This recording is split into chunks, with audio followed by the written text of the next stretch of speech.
Not like... This is a raid that was viewed as so extreme. Political streamer, center-left political streamer Destiny went on Tim Pool's show. Tim Pool, I would describe as right-wing. And they got into a little back and forth here, a debate on the Trump indictment. And I thought this was interesting. Let's take a look and we'll break it down. Again, fair point. We'll see what happens. My issue with it for the most part is, really?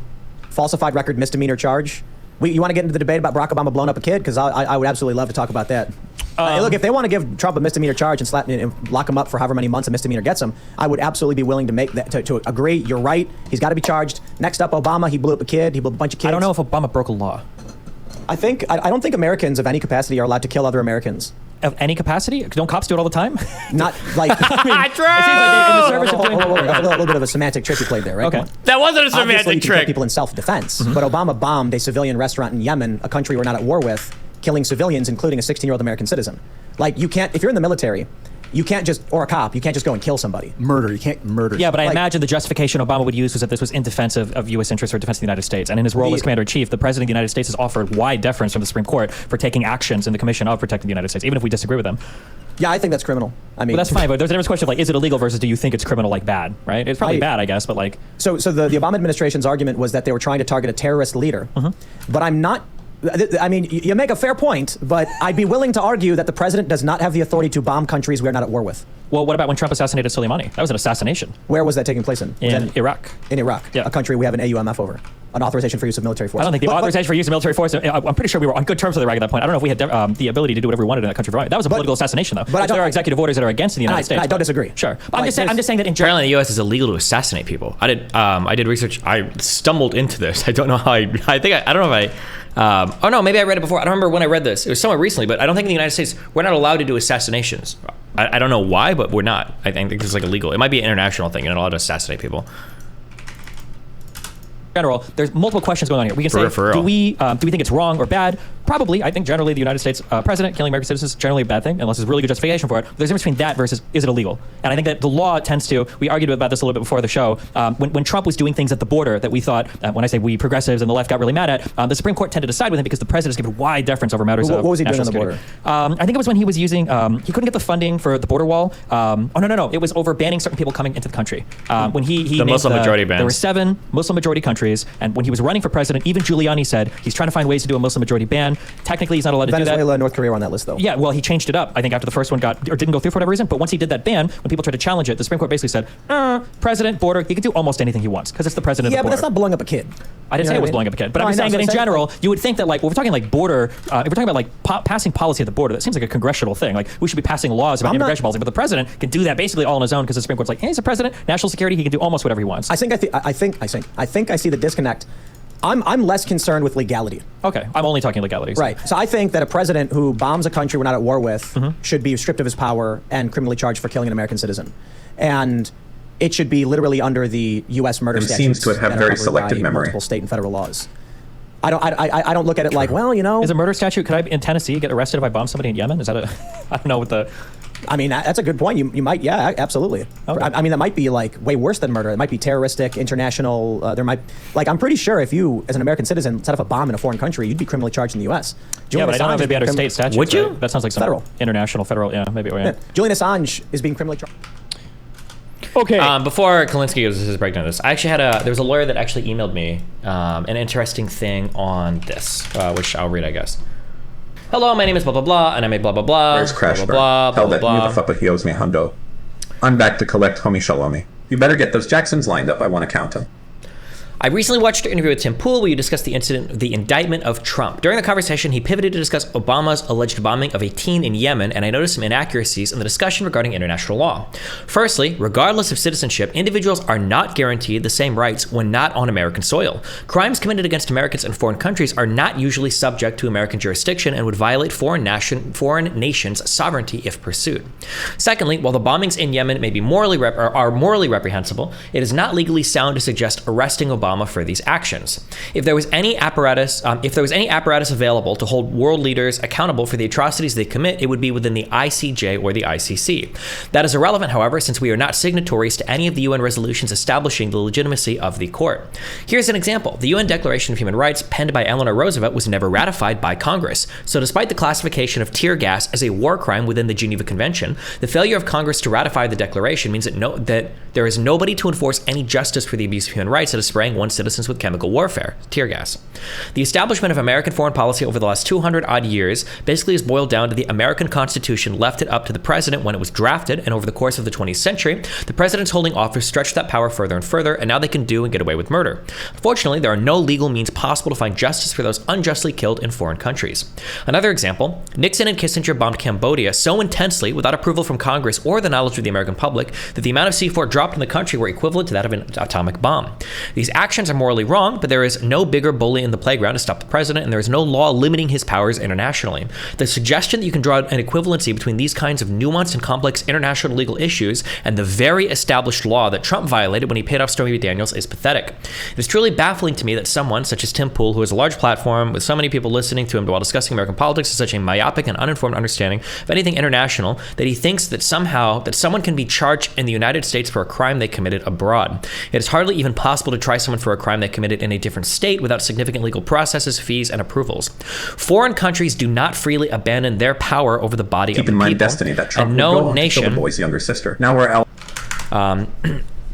Foreign countries do not freely abandon their power over the body of the people, and no nation that I can imagine would ever relinquish their sovereign rights to the United States without significant force, financial, militaristic, or otherwise. If you're interested in talking more, blah, blah, blah, blah, blah.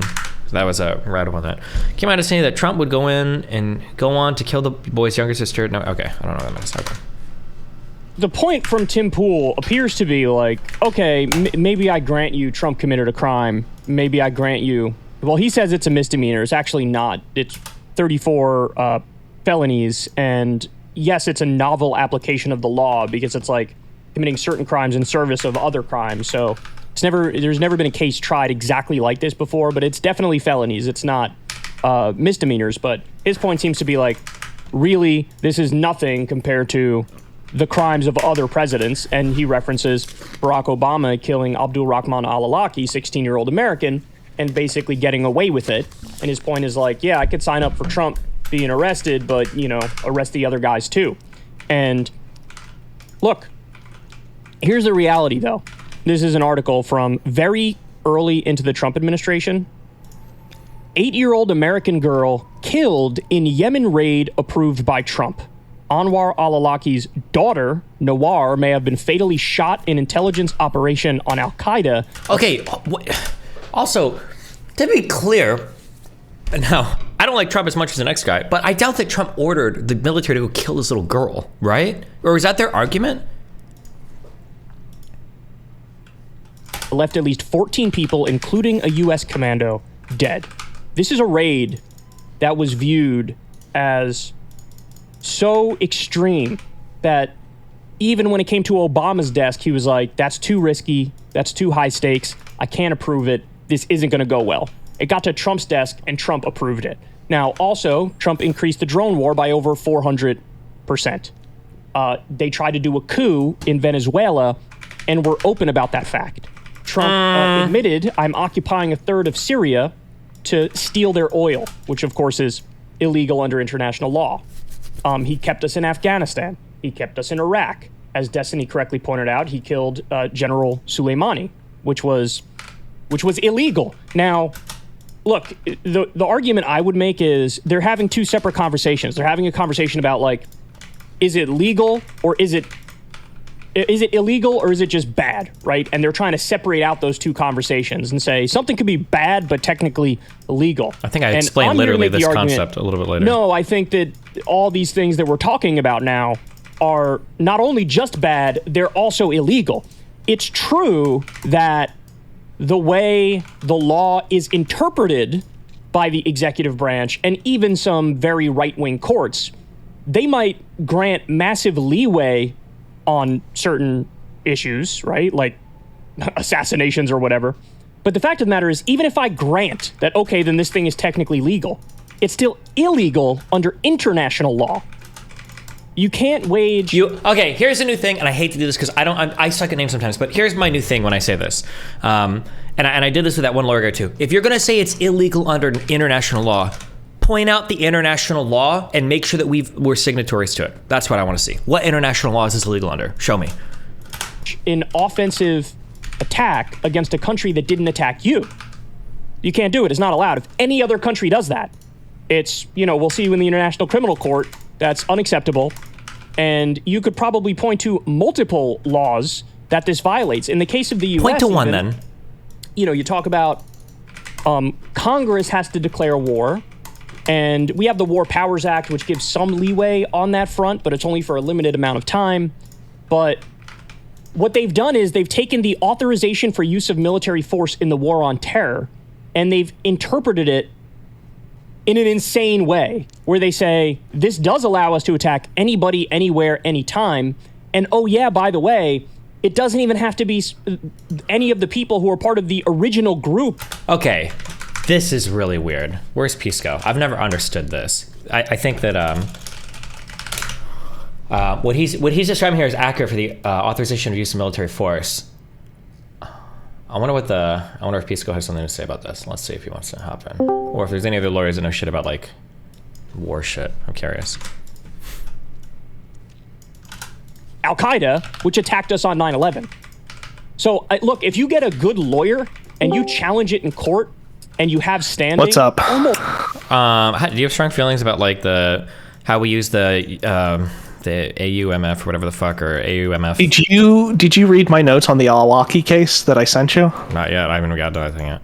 Okay, yeah, I sent you notes on that case. It's a really interesting case because it's one of the few cases where there was a sort of judicial administration or judicial review of drone strikes and what have you. And I believe his father got involved. Can you turn your mic down like 50%? How's this? You didn't change it at all. I don't know. Did you just pretend to? Okay, how's this? Turn it down like 90%. All right, give me a second. Hold on. All right, okay, wait. I think you just talk quieter. How's this? Okay, wait. Turn it up like 40%. Okay. Are you good? Yeah, Hello? I think this is probably okay. Sure. Okay, so the Alaki case was super interesting because his father basically tried to intervene on his behalf before his death, and they went through an entire judicial review of the whole thing. The authorization for use of military force, it gives the right for the president to fight Al-Qaeda anywhere within the world. Interesting. And so with regards, if we say that we've seen Al-Qaeda somewhere, we essentially have the right to go conduct military operations there? Well, that's the basis for the authorization of use for military force, because it wasn't specific to a traditional war, right? Like, we weren't going to have a specified area of war that we could point on a map to and be like, we're going to fight here. Mm-hmm. So it was more broadly construed. And then when you also look at the judicial review, what the court ultimately comes down to, and this is what you've said before about quarterbacking the president on national security questions, it's called the political questions doctrine. What it is a doctrine of law where the court identifies something as being political in nature that is beyond the basis for the courts to decide upon. Mm-hmm. And this is where it comes to, quarterbacking the president, where it's like, okay, we can't substitute our judgment for the responsibilities and obligations of the president to keep the president and the US because then we're literally taking the president's job away from them. Yo, and that's not Batman. I have a question, bro. Sure, what's going on? What do you think about what Candace just said in the other briefing? In what other briefing? Like the statement that Candace had made. What statement did she make? I literally just joined.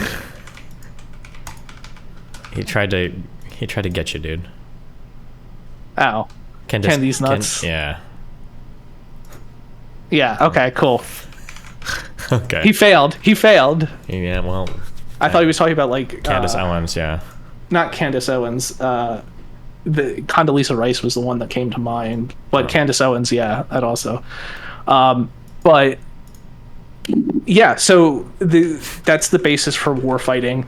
It's a political question, and it's ultimately the obligation of the president. I also linked you to, or pointed you in the direction of the Intercept article, which goes over the details of how the decision is made with regards to when and how to make a drone strike, right? When somebody's on the presidential kill list, quote unquote, the decisions on whether or not an individual was qualified to make that list, that Intercept article kind of goes through the process. But generally speaking, it requires actionable intel, and it requires what was it in my notes? Hold on, let me go back real quick. To get on the list requires 2 verifiable human sources and substantial evidence. It's not like, hey, we just want to kill this person. Like, there's an administrative process within the White House that it goes through and has to be cleared up the chain for. What is the chain of command for that? Who ultimately clears that? The president is ultimately the person that would. Oh wait, isn't that a little bit? Hold on. The president clears his own authorizations. That can't be it, right? Well. No. What I'm saying is, like, the president gives the final okay, but there's like a whole process to bring a person up for consideration. It's kind of like pardons. I'm asking, right? who verifies that process? Like a FISA court might verify like FISA warrants or something like that. No. There is no there. That's part of the authorization, right? No, I'm asking who verifies that these conditions have been met to authorize a strike. That's what I'm asking. Oh, it's with various levels within the White House. There is no like external verification. This is just something they do. Interesting. Okay. Hold on. Here's the Intercept article. I'm posting it in chat. That's to my knowledge. Now, like, I am not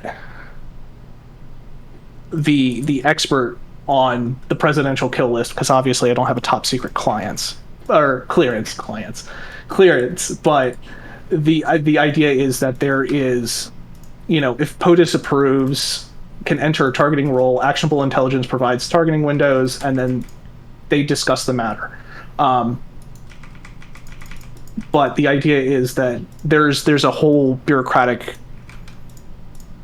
system that has to go in to play. So, and it lays it out for you if you want to read it. So there you go. Okay. All right. Hope that helps. Yeah. Be careful, bud. All right. Bye. Bye.